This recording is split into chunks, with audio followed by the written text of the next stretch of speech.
શું કરો? શું ખાઓ? અથાણું રોટલો. 12 વાગવા આવ્યા. 12 વાગે શિરોમણી કરાય. 12 વાગે તો પાકું બોણું કરવાનું હોય. જુઓ મિત્રો, આ પોટલી ઉપાડી જાય એટલે ઘણો તો લાગતું છે કે છતાં બહેરે પોટલી ઉપાડવી પડે છે.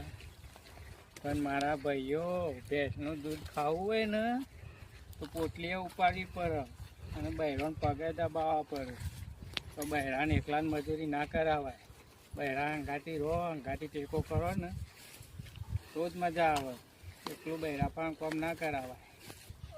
એટલે બે ઘર મેરી હંપીને રહે ને તો જ ઘર હેડે, નકર ના હેડે. સમજ્યા મિત્રો? જય માતાજી મિત્રો.